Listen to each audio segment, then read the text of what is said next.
Bukan suara manusia yang mereka dengar, biar domba-dombamu mendengar suaramu. Di dalam nama Yesus. Haleluya. Amin. Boleh kasih tos kanan kirinya bilang welcome home. Welcome home.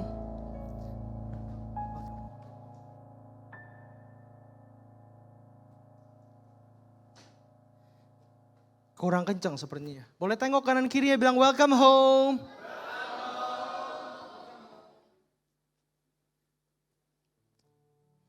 Satu kata welcome home bukanlah satu tagline ya. Satu tagline bukanlah sebuah kata basa-basi dalam hadirat Tuhan. Kita percaya bahwa setiap orang di welcome di tempat ini. Bahwa sebelum kita masuk ke tempat ini, Tuhan telah menunggu kehidupan kita. Bukan manusia yang menerima kita, sebab manusia terbatas, rapuh dan lemah. Tetapi Dia yang 2000 tahun lalu mati bagi kita, Dia menunggu hidup kita hari ini. Hari ini aku mau sampaikan satu simple message, judulnya Enjoying Him. Boleh dikasih tunjuk graphicsnya? Enjoying Him.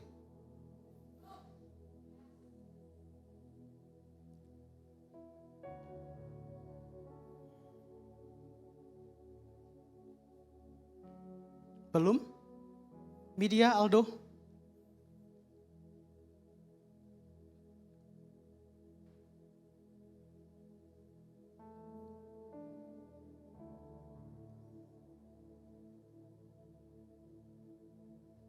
Kita bikin dia tegang, gak apa-apa, sengaja tegang deh. Aduh, belum dimasukin lagi, gimana ya? Jadi sudah dimasukin apa belum? Oke, gak apa-apa, kita lanjut dulu. Udah cukup ketegangan ya, bercanda doh. Enjoying Him. The question is, kita mungkin sudah ikut Tuhan, mungkin kita Kristen. Mungkin kita datang ke gereja setiap minggu, atau mungkin kita ke gereja napas, Natal dan Paskah.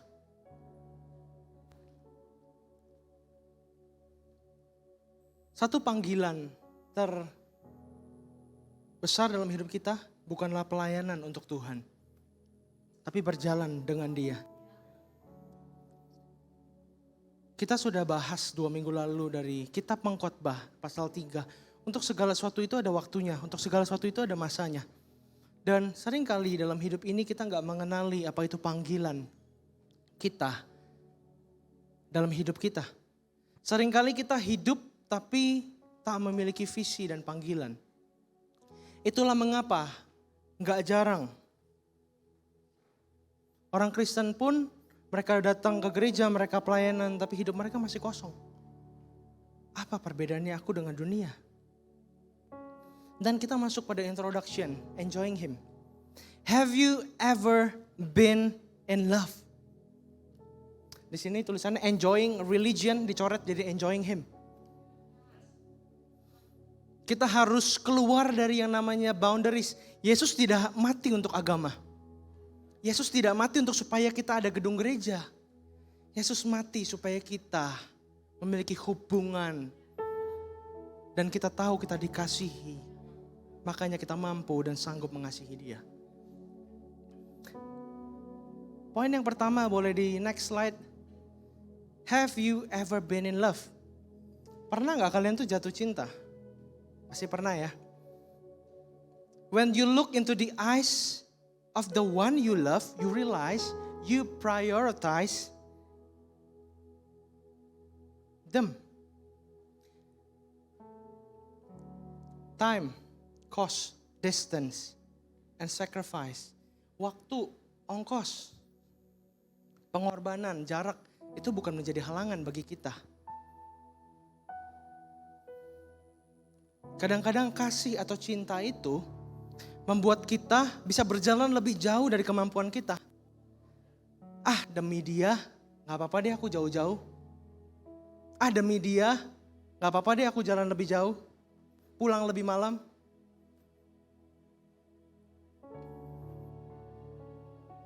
Making you over more than you would naturally give. Lebih daripada apa yang kita natural bisa berikan, kita akan berjalan 2 mil kalau disuruh jalan 1 mil. Tapi tahukah kita, inisiator cinta adalah Tuhan. Sebelum kita kepingin, sebelum kita ada kerinduan untuk mengenal Tuhan dan mengasihi Tuhan, Tuhanlah yang terlebih dahulu mengejar dan mengasihi kita. Before you ever begin wanting Him, He was pursuing you. Dari mana ayatnya?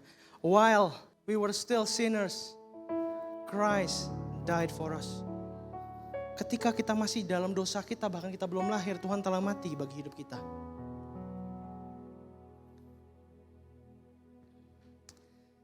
Adam dan Hawa diciptakan for a perfect relationship. Dia bukan cuma hanya berjalan dalam hadirat Allah, Taman Eden, setiap hari. Tapi dia berjalan dalam hadirat Allah dan menikmati waktunya dengan Bapa. Itulah panggilan tertinggi kita. Bukan untuk pelayanan, bukan untuk mengasihi Tuhan. Yang berbeda dari kekristenan dan dunia adalah, cuma ini tagline-nya. Kalau dunia atau agama-agama lain mengajarkan kita membuat jalan bagaimana supaya kita berkenan dan diterima di sisi Allah. Tapi kekristenan mengajarkan bahwa Allah adalah inisiator kasih dalam hidup kita. Artinya sebelum kita berjalan menuju Dia yang terlebih dahulu dia jemput bola dulu. Dia kasih kita sampai kita bilang, aku baru sadar bahwa ada kasih yang lebih besar dari segalanya. Sebab tiada kasih yang lebih besar daripada kasih seorang sahabat yang memberikan nyawanya bagi sahabat-sahabatnya itu. Kita tidak mengerti bahwa ada satu tempat dalam hati kita yang Tuhan kosongkan. Satu desire. Kita coba untuk isi inner cravings kita dengan, atau keinginan dalam hati kita dengan beribu atau berpuluh-puluh ribu cara untuk kita mengisi kekosongan itu dalam hati kita. Tapi yang kita harus tahu adalah kita diciptakan dan hanya dapat diisi oleh pencipta kita. Enjoying Him. Aku pernah di mana aku setiap minggu ke gereja, setiap minggu pelayanan. Tapi hidupku rasanya kosong, gak ada artinya lagi, rasanya pengen kubuang. Rasanya kayaknya kalau mati juga gak apa-apa lah, gak ada maknanya juga hidup aku. Sebagian dari kita datang ke tempat ini dengan mempertanyakan tujuan hidup kita, apa yang menjadi tujuan hidup kita. Selama kita gak pernah bertanya kepada pencipta kita gak akan pernah tahu apa tujuan kita diciptakan. Seringkali terjadi wrong input, jadinya wrong output. Kalau kamu minta iPhone kamu rusak, kamu bawa ke toko Xiaomi. Mas, minta tolong benerin dong. Sampai si Xiaomi berubah logo jadi Apple juga kayaknya gak bisa deh. Karena memang beda, spare partnya semua beda. Artinya ketika kita mau hidup kita diisi dan dipenuhi oleh kasih, kita datang ke tempat yang lain. Makanya daripada itu, seringkali kita gak nemuin apa-apa di luar sana. Dan aku mau kita sama-sama melompat dari tembok agama. Yang tadi mengenal Yesus sebagai pribadi yang jauh, Yesus sebagai Tuhan yang jauh, aku gak kenal siapa Yesus. Aku tahu sih, siapa yang di sini kenal Jokowi? Kenal, tapi beda sama Kaisang dan Gibran kenal bapaknya lebih dekat ya. Kalau kita mungkin gak begitu mengerti, gak gitu kenal. Mungkin Pak Jokowi juga mungkin ada tegas-tegasnya sama anaknya. Mungkin dia juga orang yang suka berguyon sama anak-anaknya, kita gak pernah tahu. Itulah seringkali kenapa pegangan dalam hidupku yang Tuhan berikan adalah Yohanes 10 ayat 10. The enemy atau musuh itu datang mencuri, membunuh dan membinasakan. Tapi ketika aku datang, aku akan memberikan engkau hidup dan hidup yang berkelimpahan. Itulah yang sering kali dicuri. Kita bahkan gak percaya bahwa hidup bersama Tuhan harusnya should be fruitful. Hidup bersama Tuhan should be the greatest achievement in our lives. Menjadi satu pencapaian terbaik dalam hidup kita.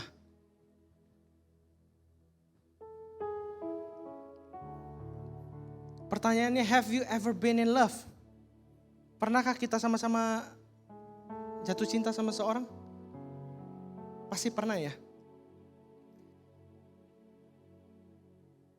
And the good news is, dan berita baiknya adalah bukan kita terlebih dahulu yang mencintai Tuhan, tapi Tuhan yang mengejar. Kita akan buka sama-sama Mazmur 39.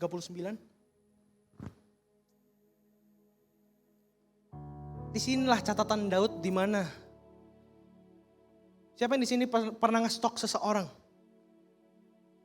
Gak mau ngaku. Ulang lagi, bertobatlah. Siapa yang di sini pernah ngestok seseorang? Saya. Gak usah cewek atau cowok. Kita suka LeBron James, Stephen Curry, kita pasti stok mereka. Kita suka siapapun pembicara yang bagus, Craig Rothschild, John Bevere, kita pasti stok mereka kan. Kita lihat di Instagram, kehidupan mereka gimana nih. Dan Mazmur 139 di mana handphone belum ada, Daud itu mendapati Tuhan itu begitu passionate. Tuhan itu begitu tertarik sama kehidupan dia. Termasuk Anda dan saya. Kita baca Mazmur 139. Doa di hadapan Allah yang Maha Tahu. Kita akan sama-sama baca. Kalian baca dalam hati. Enggak jadi. Baca dengan suara yang lantang. Ayo bangkit berdiri sama-sama. Soalnya tadi pas lagi aku bilang baca dalam hati ada yang kayak, ada yang mengantuk, ada yang menguap, ayo siapa? Mazmur 139, ayat 1, gak usah sampai semua, kita baca sampai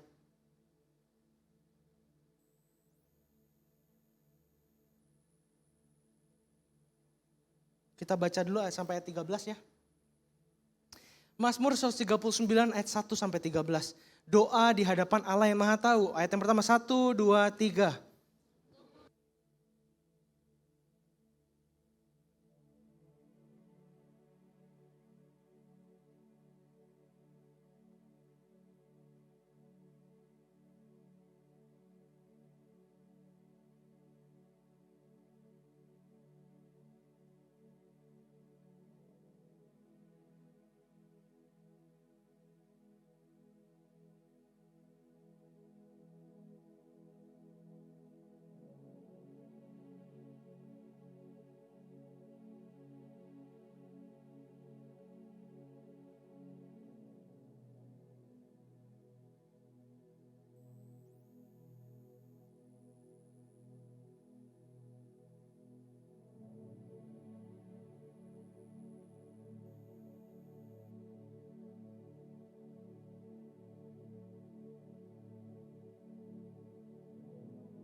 Oke, silakan duduk semua.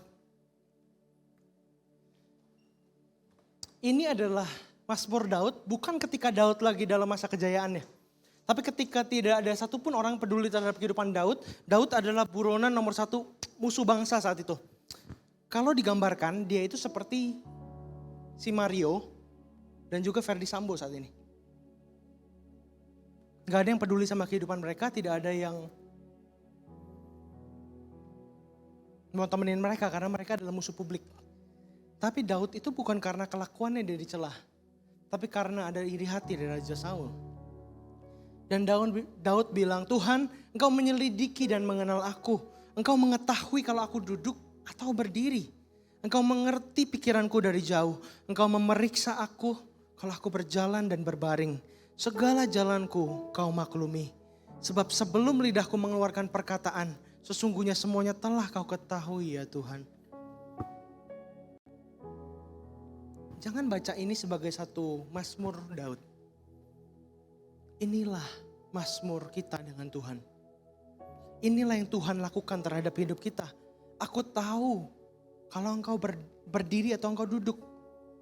Aku mengerti pikiranmu dari jauh, kata Tuhan. Aku memeriksa engkau kalau engkau berjalan atau berbaring. Segala jalanmu aku maklumi, kata Tuhan. Sebelum lidahmu mengeluarkan perkataan, sesungguhnya semuanya telah aku ketahui, kata Tuhan.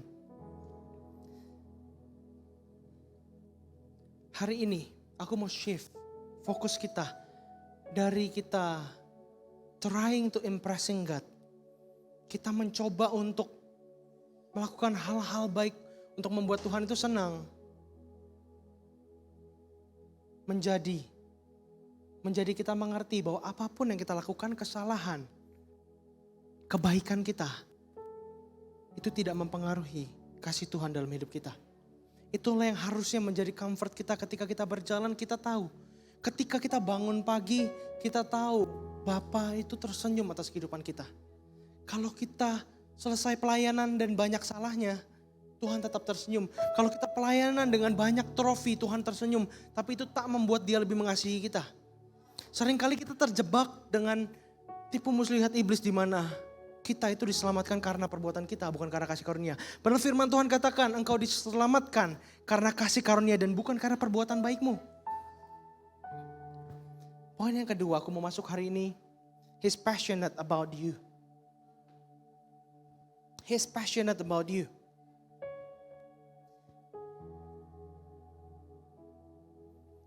Bukan hanya Tuhan ingin kita kembali kepada desain awal.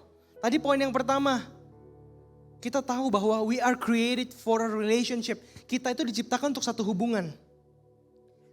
Pastor Steve McCracken bertanya sama aku di coffee shop waktu itu. Dia tanya, Timothy, what is revival to you? I think, aku kira kayaknya revival itu berbicara tentang ketika gereja itu bangkit dan memberitakan Injil. Gereja itu mengalami perjumpaan dengan Tuhan. Tapi dia bilang, that's correct, but I'll tell you the simple one. Dan dia bilang, revival is when church coming back to God's original design. Revival itu tak usah kita cari-cari gimana ya cara bangun revival. No, revival adalah kembali ke desain awal di mana setiap orang bertemu muka dengan Tuhan. Bagaimana setiap orang itu berjalan bukan ke condemn. Berapa banyak kita masuk ke gereja malah kita ke condemn. Aduh, aku kayaknya gak layak, aku nunduk aja deh masuk ke gereja, aku sneak out. Kalian harus tahu, you are invited to the table of the King. Kalian itu diundang sama Tuhan untuk makan semeja dengan Dia. Karena kenapa? Karena Lucifer tidak ditebus. Anda ditebus dengan darah yang mahal. Inilah yang sering kali menjadi penghalang kita untuk mengalami dan juga yang kedua menikmati Tuhan dalam kehidupan kita. Sering kali aduh kemarin gue gak baca Alkitab, yaudah sekarang jangan deh, gue merasa gak layak. Aku merasa Tuhan, kita keep telling ourselves, kita terus katakan kepada diri kita apa yang kita rasakan. No, don't live by your feelings, but live by the word of God. Hiduplah dari apa kata firman Tuhan.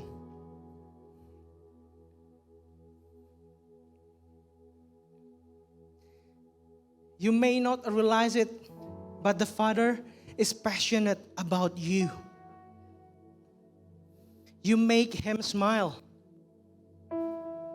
You make Him laugh. You make Him leap for joy. You make His heart beat faster.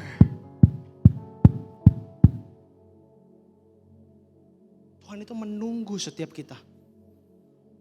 Deg-degan, mau gak ya hari ini Dia berjumpa sama aku?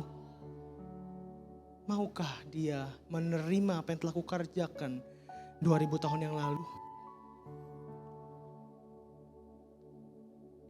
Dalam kitab Zefanya 3 ayat 17, the Bible even says, you make him sing for joy.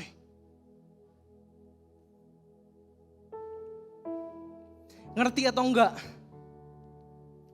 Tuhan itu meresponi setiap tindakan kita seperti itu. Kalau kita satu hari punya anak, apapun yang dia lakukan waktu kecil kita pasti ketawa. Sekalipun dia jatuh, dia salah, dia mecahin barang, kita pasti ketawa. Itulah yang Tuhan lakukan dalam kehidupan kita. Dia gak pernah dengan mata judgy kayak, what you doing? Apa yang kamu lakukan? Beresin. Tuhan itu gak pernah judge kita. Karena dia panjang sabar dan murah hati.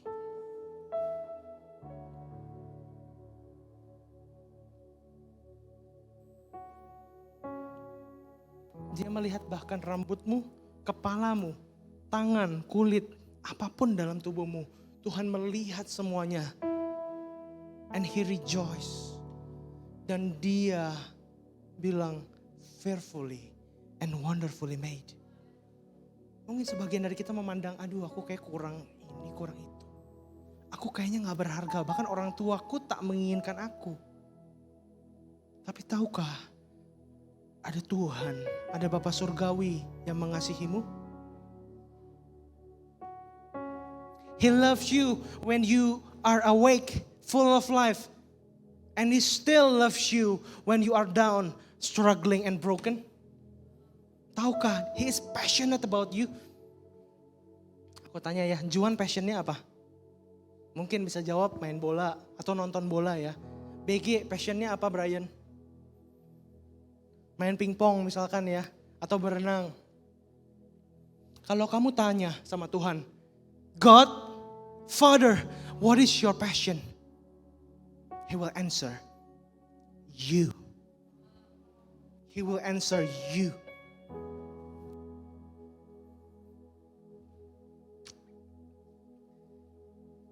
Kalau kita selidiki firman Tuhan dengan benar, dari mana kita bisa lihat Tuhan itu passionate about us? Kenapa? Dalam tubuh kemuliaan Tuhan Yesus ketika dia bangkit, ketika Thomas mencucukkan tangannya, masih ada lubang paku. Tuhan Yesus bisa gak bikin badannya mulus lagi? Dia sanggup. Tapi sampai kekekalan nanti, ketika kita berjumpa sama dia, itulah tanda kasihnya. Sampai selama-lamanya. Dia tunjukkan, dia tulis namamu, ada Yudea, ada Grace, ada Windu, ada Daniel, itulah tanda kasihnya yang tak akan pernah dihapus dari hatinya. Sering kali kita melihat the wrong picture of God. Kita melihat gambaran Allah yang salah. Kita melihat gambaran Allah yang pemarah. Kita melihat gambaran Allah yang jauh. Kita bisa melihat dunia, mereka bisa tulis Justin Bieber. Ada yang tulis Blackpink, tato di mana-mana sampai seluruh tubuh. Tapi Tuhan membiarkan dirinya. Yang tadinya dia sempurna jadi tak sempurna, ada cacat. Itu tanda dia mengasihi engkau dan aku. Come on. Kita harus shift fokus kita. Dari kita melakukan segala sesuatu dengan bayang-bayang kesalahan. Mulai sekarang berjalanlah dalam bayang-bayang kasih karunia bahwa kita dikasihi, kita diperkenan.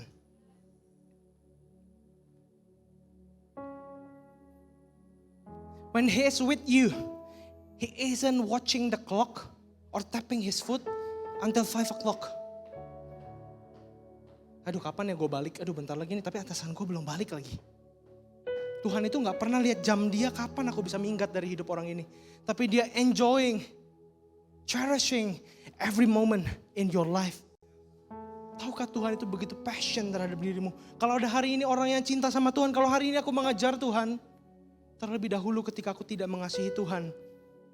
Belasan tahun yang lalu, bahkan orang-orang yang bertobat puluhan tahun lalu ketika pertama kali Tuhan masuk dalam hatimu. Tahukah siapa dulu yang buat jalan? 2000 tahun yang lalu dia duluan buat jalan buat kita. Seringkali kita lupa bahwa kita harus hidup dari kasih karunia, bukan dari perbuatan baik kita.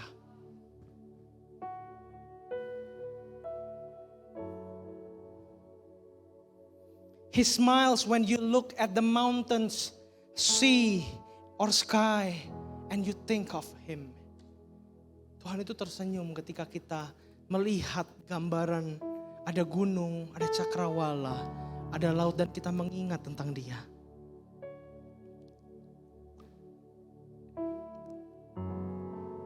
He's passionate about you. Poinnya apakah ada passionate about you? Tadi ada ya?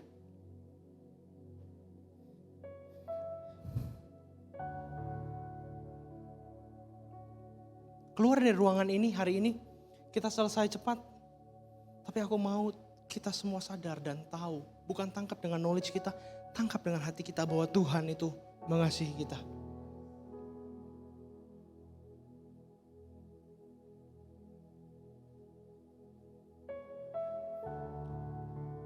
Poin yang ketiga, the pursuer of your heart. Seseorang yang mengejar hatimu. God is the original initiator of love. Before you ever begin wanting Him, He was pursuing you.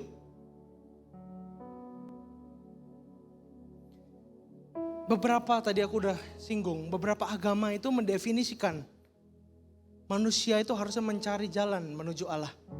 Tetapi Alkitab dengan jelas berkata, Allah yang mencari manusia. Dari mana ayatnya? Kita gak usah buka. Kejadian pasal 3 ayat 9. Ketika Adam dan Hawa bersembunyi dari hadirat Allah, dan Tuhan berkata, where are you? Where are you? Dan jangan dengar itu sebagai kata-kata terhadap Adam dan Hawa. Tapi Tuhan itu bertanya dalam hati kecilmu saat ini. Where are you? Dalam hati kita. Kamu kemana saja? Hanya kita dan Tuhan yang tahu. Mungkin kita pelayanan. Mungkin kita melakukan segala sesuatu untuk Tuhan. Tapi Tuhan bertanya, where are you? Why are you hiding? Aku gak layak Tuhan, aku telanjang. Kata siapa kamu telanjang? Kata siapa kamu tak berguna? Kata siapa kamu tak berharga dan tak dikasihi? Kata siapa kamu kurang? Who told you that? Siapa yang katakan itu?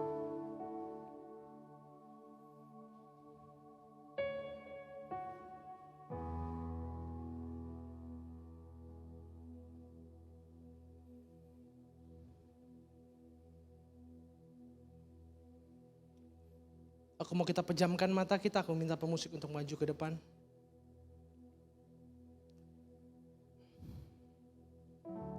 Tuhan, kami gak mampu mendalami kasih-Mu. But would you reveal yourself to them?